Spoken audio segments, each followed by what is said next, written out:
Hey everybody, this is Coach Charlie. Hey, just wanted to talk real quick about some of our kids' classes and some things that we have going on. And we have some phenomenal parents here that are really passionate about their kids' training, and we have some kids that compete. And obviously, all of our children are working towards the next color of belt, moving up the belt ranks. And our parents are constantly encouraging the kids.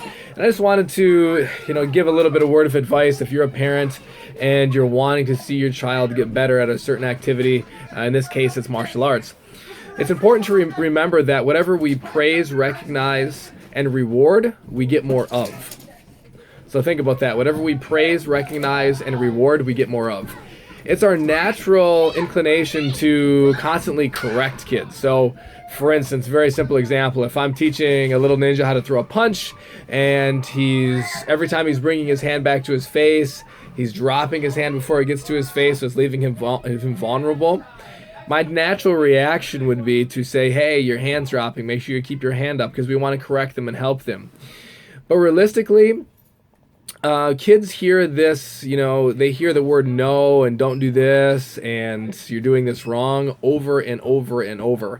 There was a study done a while ago, and I don't remember the exact numbers, but someone actually kept track of some kids and how often they heard the word no from ages like 3 until they were 12, and it was just hundreds and thousands of times. And they also kept track of how many times they heard the word yes, or they had someone approve them of something, and that was a very small amount. It was actually like under 10,000 times or something. So it's just a drastic difference between the amount of positive reinforcement we give kids compared to simply telling them no. So when we want to see a major improvement in a child, again, it's important to focus on what they're doing well, and in turn that's going to make them better all around.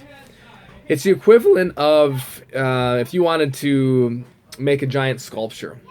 Let's say you start with a huge piece of rock, right? You're not just going to go up to that rock and just hit it one time and all of the rock is going to fall off and you're going to have a beautiful sculpture. It's just one little tap, one little tap here, one little tap here, and gradually over time, again, you have a beautiful sculpture. So you have to think of that same idea as when we're educating kids, or adults even for that matter, right?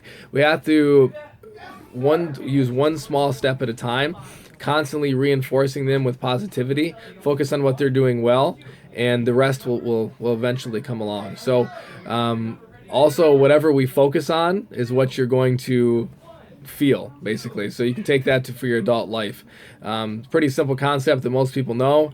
If you're constantly looking at all the negatives in life, whatever it may be, you're not going to be a very happy person, right? If we're a glass half full type of a person, generally you're going to live a little bit happier of life. So for all that's worth, take into consideration when you're disciplining your kids, or if you're trying to get them to improve at a certain discipline or topic or a sport or athletic event. So just a little piece of my mind. Hope you enjoyed listening. Until next time, live strong. Thank you.